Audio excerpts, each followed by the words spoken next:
माननीय श्री माजी प्राचार्य श्री नामदेवरावजी बेलसरे यांना विनंती करतो त्यांनी या ठिकाणी आपलं मनोगत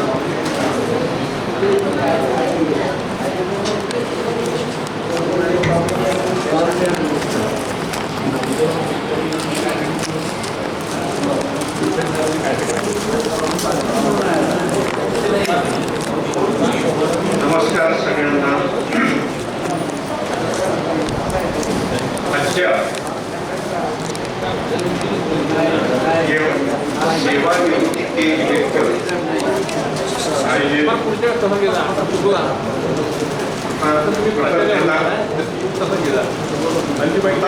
आणि कृतकृत्यता यांना वाट मोकळी करून देण्यासाठी आयोजित या अभूतपूर्व प्रसंगाच्या समारंभाच्या आदरणीय अध्यक्षा आमच्या ताईसाहेब, माननीय शोभाताई,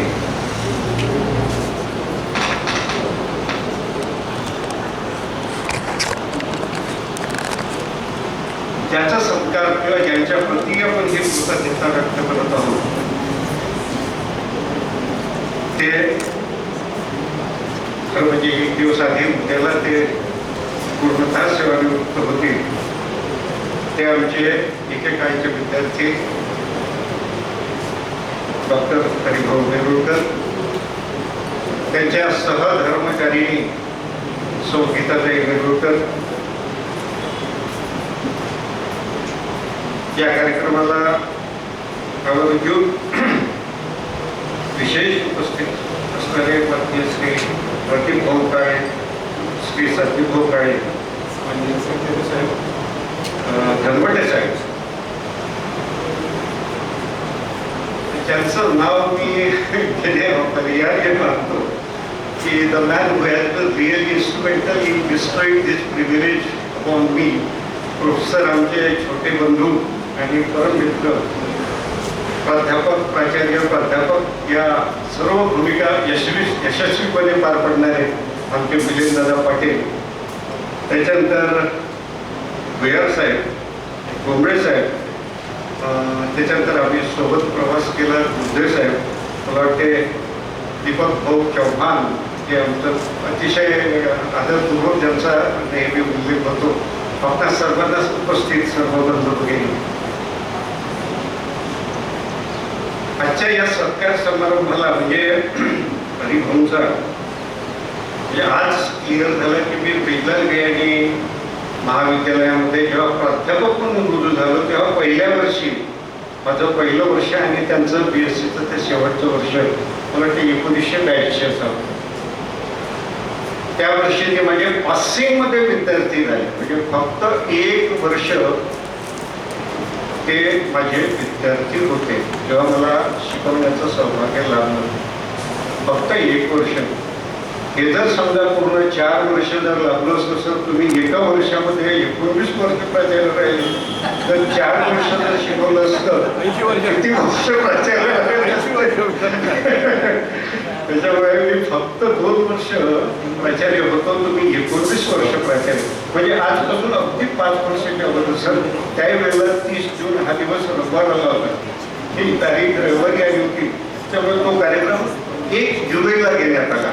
कारण काय की 2 नॉन टीचिंग होते आणि एक टीचिंगचा म्हणजे प्राचार्य होता. लाईट जनरेटर आहे का ते? तुम्ही चालू द्या ना, ऐकायला येतं सगळ्यांना.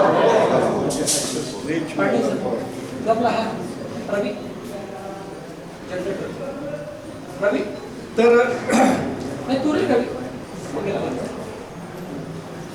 हरिभाऊ, याची ही पत्रिका पाहिल्यानंतर तुमचं नाव हरिभाऊ, माझं नाव नामदेव, हे पाहिल्यानंतर मला एकदम पु ल देशपांडे सरांनी लिहिलेलं पूर्वरंग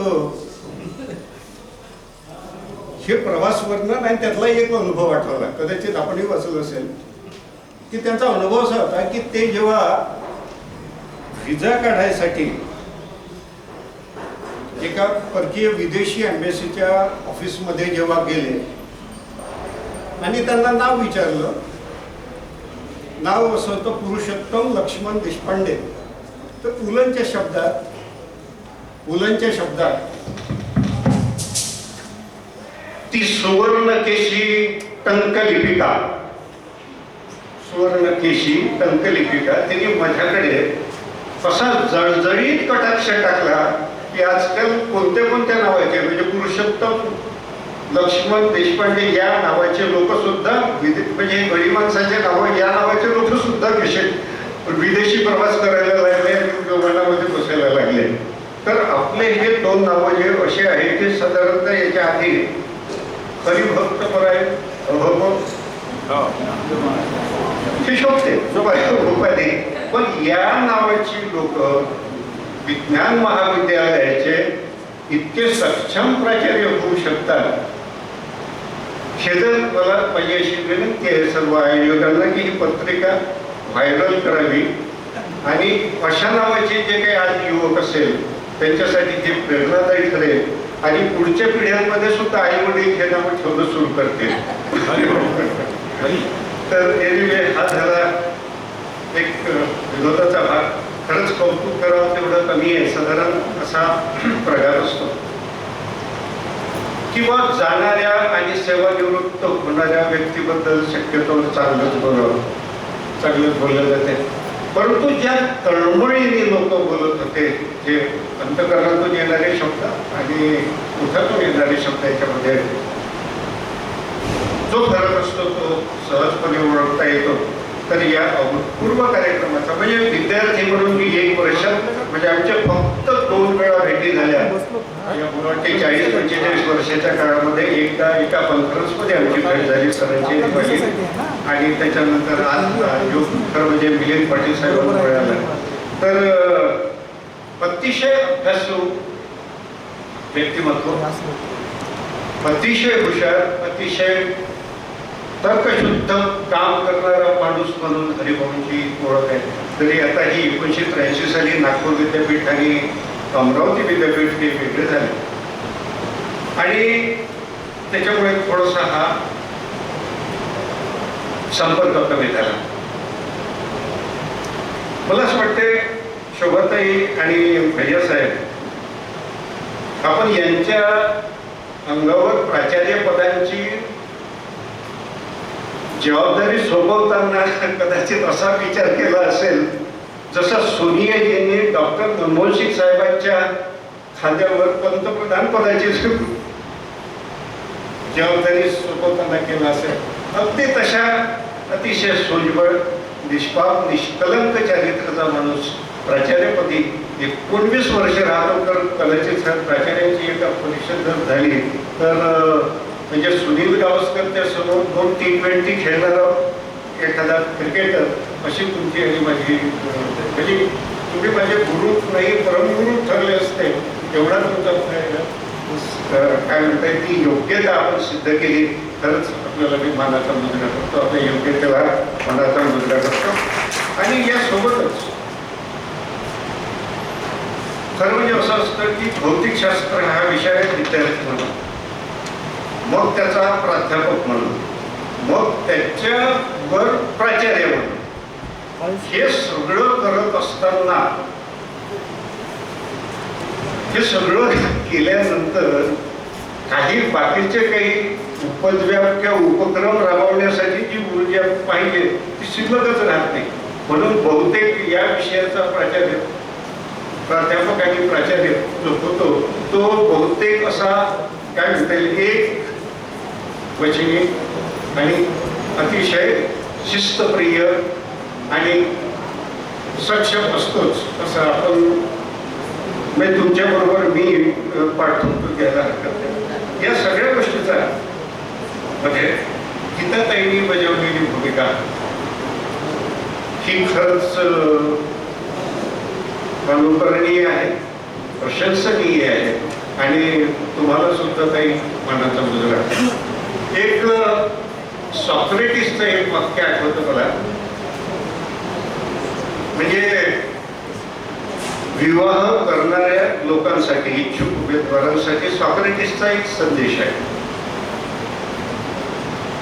पुरुषांसाठी की मॅरी bye all means you marry.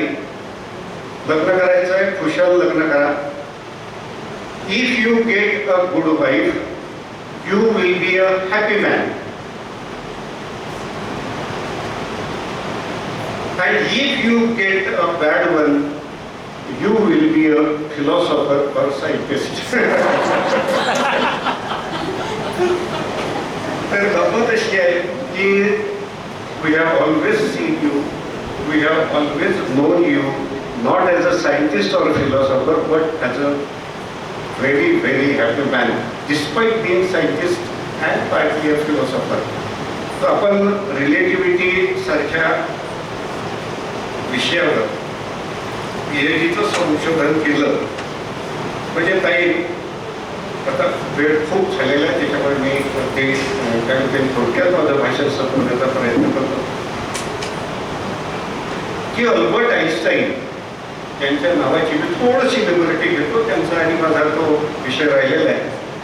Amravati विद्यापीठात या विषयावर बोलण्याचं, व्याख्यान देण्याचं सौभाग्य मला फार मोठ्या प्रमाणात लाभलेलं आहे आणि मला आनंद आहे की आम्ही एकाच गुरुचे चेहरे आहोत.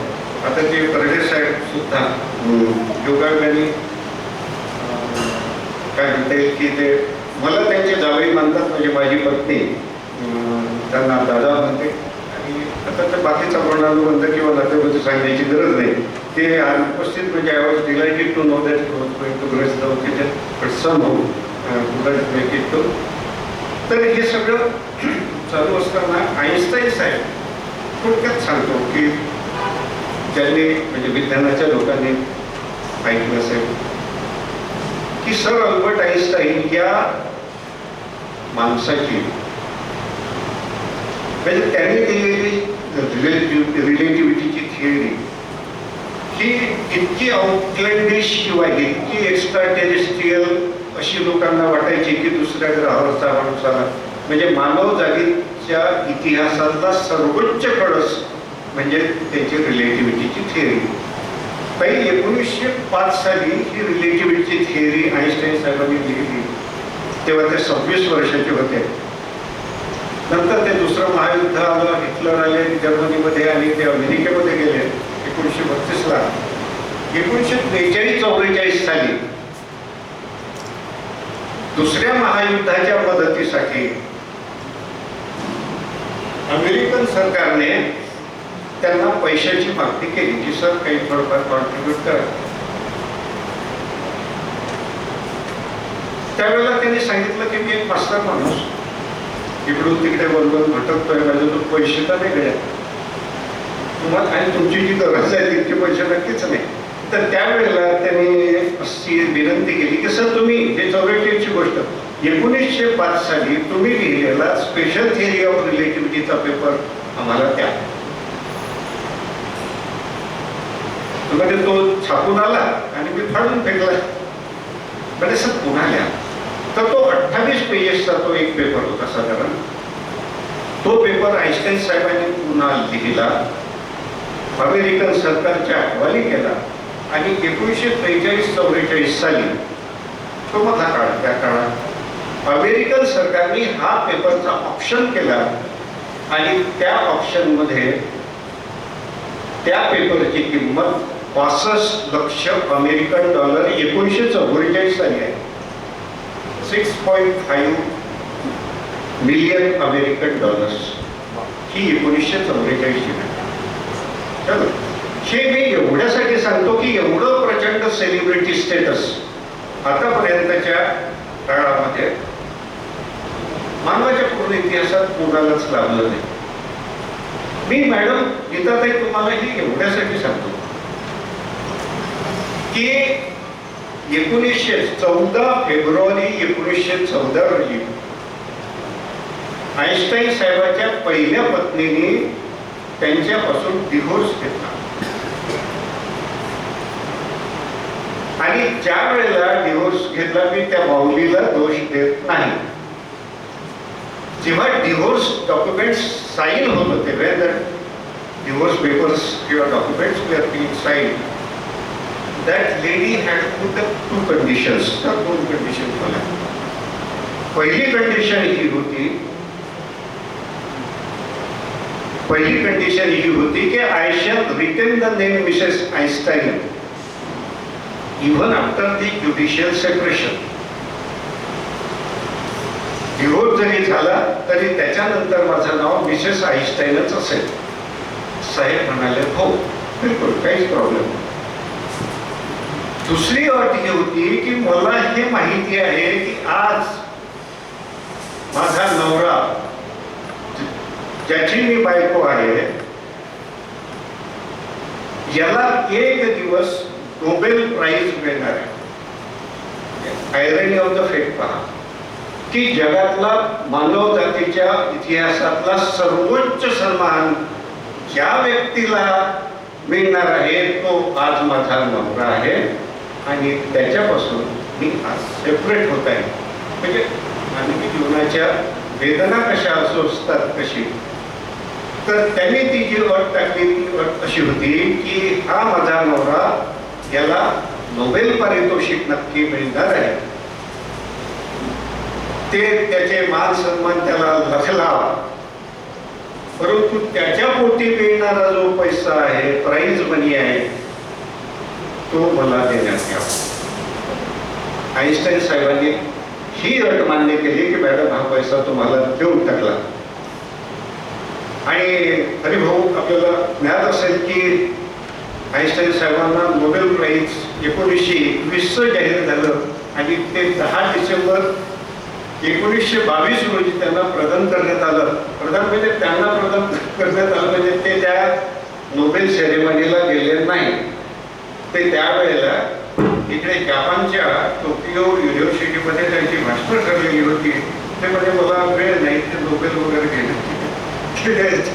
घेण्यासाठी काही वेळ नाही. मी माझे भाषण त्या ताकदीचे लोक होते की जगातला सर्वोच्च सन्मान देण्यासाठी सुद्धा त्यांनी एक भाषण सांगितलं असतं का मला ते महत्वाचं काम आहे रिपोर्ट या भाषण तर करू तसं नाही केलं. ते भाषण द्यायला गेले आणि कुठल्या तरी मला की जर्मनीच्या कुठल्या तरी मिनिस्टरने बहुतेक एज्युकेशन मिनिस्टरने ते प्राइज स्वीकारलं. आणि म्हणजे इतिहास असा सांगतो की ह्या अभूतपूर्व घटना आहे मागील इतिहासातल्या की नोबेल प्राइज मिळवण्याच्या 2.5 वर्ष आधी नोबेल प्राइज पोटी मिळणारा सर्व पैसा स्वतःच्या पत्नीच्या नावावर लिहून देण्याचा हा एकमेव घटना आहे. म्हणजे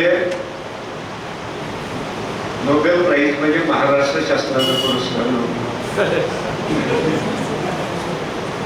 अशा पद्धतीचा.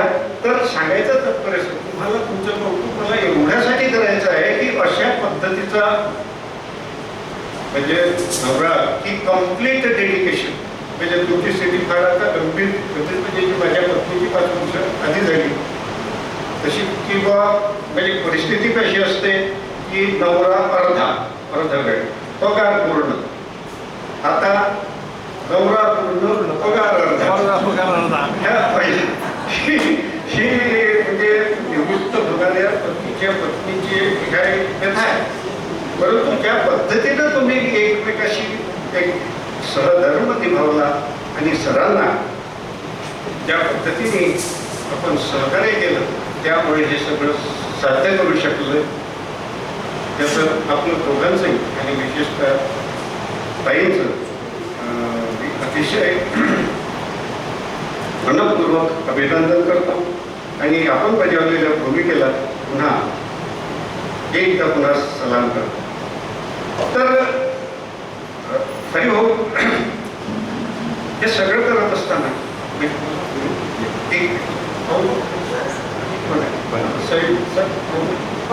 किती मिनिट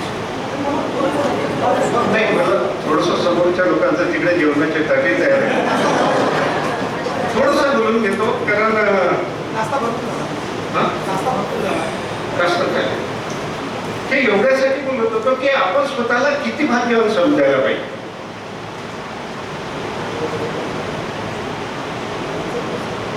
की साधारण हे थोडंसं I want to this particular perspective तुम्हाला सगळ्यांना ही गोष्ट म्हणजे आवडेल ऐकायला म्हणून मी बोलतोय की साधारणतः विज्ञानाचा आज the science and technology which is available at our disposal today makes us believe that, याच्यावर विश्वास करायला सांगते की आजपासून 1400 कोटी वर्षापूर्वी विश्वाची निर्मिती झाली. साधारणतः 450 कोटी वर्षापूर्वी पृथ्वीची निर्मिती झाली. 385 कोटी वर्षापूर्वी पहिली जीवसृष्टी आली आणि असं चालत चालत 70 कोटी वर्षापूर्वी डायनोसॉर्स आले. 45 लक्ष वर्षापूर्वी 45 लक्ष वर्षापूर्वी इतिहास पूर्व माणूस आला आणि हे जी उत्क्रांती होत आली तर ज्याला आपण आपला पूर्वज मानू शकतो हा माणूस फक्त 1 लाख वर्षापूर्वी आला. या 1 लाख वर्षाचा जर तुम्ही इतिहास पाहिला तर पल्वी टॉपलर नावाच्या लेखकाने फ्युचर शॉक नावाचं पुस्तक लिहिलं. कदाचित लायब्ररीत असेल तर विकत घ्यायला हरकत नाही. तो लेखक असा म्हणतो की साधारणतः 1 लाख वर्ष होतं पण आजपासून 50,000 वर्षाचा इतिहास आपण पाहू शकतो. We can go back up to last 50,000 years. 50,000 वर्षामध्ये काय झालं त्यांनी सरळ हिशोब असा म्हणला की 62 वर्षाचं एक लाईफ टाईम, 62 इयर्स पर लाईफ टाईम असं जर मानलं तर साधारणतः या 50,000 वर्षात मानवाच्या 800 पिढ्या झाल्या. 48,000 वर्ष. याच्यामधल्या पहिल्या 650 life times were spent in caves, रानावनामध्ये जंगलामध्ये. गेल्या कुठल्याच प्रकारची सभ्यता नाही, कुठल्याच प्रकारची संस्कृती नाही, no family system, no marriage system. फारच कठीण काही म्हणजे काहीतरी खूपच अपवादात्मक. कोणी कोणाची आई ओळखू शकलाच तर ओळखू शकत होता, कोणीही कोणाचे वडील ओळखू शकत होते. अशा परिस्थितीत 50,000 वर्षाची 40,000 वर्ष गेली. पुढे जर तुम्ही आलो, मी काही थोडासा भाग कट करतोय की मग त्याच्यानंतर 70 लाईफ टाईम, 70 लाईफ टाईम, 742 4,500 ते 5,000 वर्ष पासून there has been the inter life time communication. एका पिढीचा संवाद दुसऱ्या पिढीशी सुरू झाला. आणि तेव्हा तुम्ही जर सुद्धा थोडंसं इतिहासात जर पाहिलं तर या काळामध्ये आपल्याला रामायण महाभारताचा उल्लेख सापडतो. म्हणजे गुरु शिष्य परंपरा जी आहे याचा जो इतिहास आहे तो 4,500 ते 5,000 वर्ष. पुढे येऊ आपण. आजपासून 6 लाईफ टाईम्स, आता पुढे तुम्ही 6,630 350 ते 400 वर्षापूर्वी man has read the first printed work. माणसाने छापलेला कागद आजपासून 350 ते 400 वर्षापूर्वी वाचला. We have been measuring time with some precision and accuracy since 4 life times. म्हणजे 624 250 ते 300 वर्षापासून आपण वेळ मोजायला लागलो. मागच्या 2 लाईफ टाईम्स 12 म्हणजे 150 ते 200 वर्षापासून we have started using these electric motors. साधारणतः 1821 या काळामध्ये मायकेल फेरेडेने इलेक्ट्रिसिटीचा शोध लावला. 1885च्या काळात थॉमस अल्वा एडिसन आले आणि त्यांनी जी क्रांती घडवून आली. न्यूयॉर्कला इलेक्ट्रिफाय केलं, उजेड पडला असं म्हणून. तेव्हापासून आपण आणि आज ज्या स्थितीमध्ये आहे म्हणजे मानवाने केलेली सगळी अभूतपूर्व प्रगती जी आहे ती प्रगती 800 लाईफ टाईम्स मध्ये it has happened in the 800 life time in which you and me have been born. आपण ज्याच्यामध्ये जन्माला आलो त्या सगळी प्रगती जी मानवाने केली ती या मागच्या 100 म्हणजे मागच्या 99,900 वर्षामध्ये जे केलं नाही ते या 100 वर्षामध्ये केलं. याच्यावरून तुमच्या लक्षात येईल एक थोडक्यात असं म्हणू आपण की डेल कार्नेगी नावाच्या लेखकाने एक पुस्तक लिहिलं. त्या पुस्तकाचं नाव एक खूपच प्रसिद्ध पुस्तक आहे, दोन्ही लायब्ररीला असावे. एक तर how to win friends and influence people आणि दुसरं how to start living, how to stop worrying and start living. या पुस्तकामध्ये एक शास्त्रीय दृष्टांत देताना हा महान लेखक म्हणतो डेल कार्नेगी करताना की एका आईवडिलांच्या पोटी, एकच आईवडील, एका आईवडिलांच्या पोटी 3 लाख बिलियन इतके सख्य भाऊ 3 लाख बिलियन ही संख्या कशी आहे? 3 लाख म्हणजे 3वर 5 शून्य आणि बिलियन म्हणजे त्याच्यावर 9 शून्य म्हणजे 3वर 14 शून्य. एवढे सख्खे भाऊ किंवा सख्या बहिणी जन्माला आल्या, ही लोकसंख्या एवढी जास्त आहे सर की साधारणतः 600 कोटी जर आज पृथ्वीची लोकसंख्या मानली तर एवढी लोकसंख्या अकोमोडेट करण्यासाठी आपल्याला 50,000 पृथ्वी लागते. एवढे सारे सख्खे भाऊ किंवा सख्या बहिणी जन्माला जर आल्या तरी त्याच्यातला एकही भाऊ दुसऱ्या भावासारखा असणार नाही किंवा एकही बहीण दुसऱ्या बहिणीसारखी असणार नाही. म्हणजे याचा अर्थ हा होतो की every human being born on this planet is a complete genius, complete महापुरुष in his or in her own rights. इथे पृथ्वी तलावर जन्माला आलेला प्रत्येक माणूस, म्हणून बरेचदा मुलगा असेल तर बाबा मी शाहरुख सारखा होऊ शकत नाही, मी सचिन सारखा होऊ शकत नाही, मुलगी असेल तर मी ऐश्वर्यासारखी होऊ शकत नाही किंवा माधुरी दीक्षित सारखी होऊ शकत नाही. थोडीशी आता आमचं वय झालं तर हेच नाव आठवते असं त्या फ्रान्सितले नाव. तुम्ही त्यांना सांगतो की चिंता करण्याचं कारण नाही, कारण याच्यापैकी कोणीच तुमच्यासारखा you yourself are a complete genius in your own rights. तर हा एक म्हणजे आता तुम्ही ही कल्पना करू शकतो आपण हरिभाऊ की समजा आजपासून 5,000 वर्षाच्या अगोदर आपण जन्माला आलो असतो, काय झालो असतो? किंवा आताही जन्माला आलो असतो तिकडे सिरियामध्ये किंवा मिडल ईस्टमध्ये जन्माला आलो असतो, काय झालं असतं? किंवा लेह लडाख किंवा कारगिलमध्ये जन्माला आलो असतो तर काय झालं असतो? त्याच्यात विदर्भामध्ये त्याच्यात मास्तरकीची नोकरी, त्याच्यात प्राचार्यपदाची नोकरी, इतक्या सेपरेट रोटेशन. म्हणजे याचा अर्थ जे लोक स्वतःला कमनशिबी समजतात त्यांनी हे समजायला हरकत नाही, कारण या पृथ्वी तलावर सुद्धा 84 लक्ष इतक्या वेगवेगळ्या स्पेशीज आहेत. त्याच्यामध्ये माणूस म्हणून जन्माला येणे हे केवढं सौभाग्याचं लक्षण आहे. आणि त्याच्यानंतर आपल्याला लाभलेलं भाग्य हे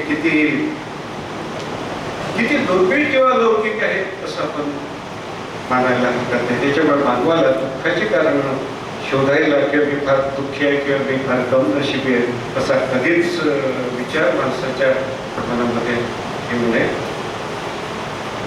एक सचिन तेंडुलकरांनी जेव्हा 100 शतक मारलं त्याच्यानंतर मुकेश अंबानीने त्यांचा फार मोठा सत्कार सोहळा अरेंज केला आणि त्याला खूप सगळी देशातली सगळी गणमान्य मोठी माणसं त्या कार्यक्रमात होती. सुनील गावस्कर, लता मंगेशकर आणखी सगळ्या सिनेमा इंडस्ट्री, युट्यूब इंडस्ट्री सगळ्यांची भाषणं अप्रतिम भाषणं झाली. मला जे सगळ्यात आवडलेलं भाषण सांगतो ते होतं शाहरुख खान साहेब. म्हणजे as an artist he that I fail to understand his artist as a speaker terrific speech. तो असं म्हणाला, म्हणजे ते असे म्हणाले sir, Sachin you might have scored many century even after the 100th century. 100व्या शतकानंतर सुद्धा तू अनेक शतकं करू शकला असता. But for all this you would have secured a place in the history book of cricket. क्रिकेटच्या इतिहासाच्या पानावर तुझं नावाची नोंद झाली असते. पुढे तो म्हणतो, पुढे ते म्हणतात की because you are a great son to your parents, because you are a great father to your children, because you are a great husband to your wife, because you are a great human being, most decent and dignified human being to your friends, colleagues, sympathizers, well-wishers and fans. For this you will earn. म्हणजे पुढे जो त्यांनी generalise केलं थोडंसं, म्हणजे मला ते भाषण नक्की द्यायचं आहे पण आशा असं की if you go on to become a majesty or an excellency or the prime minister or the president or the celebrity or the painter, whatever, for all this you get to deserve the place on the history of the world. जगाच्या इतिहासाच्या पानावर तुमचं नाव सापडतं किंवा मिळतं, परंतु because you are a great human being for all this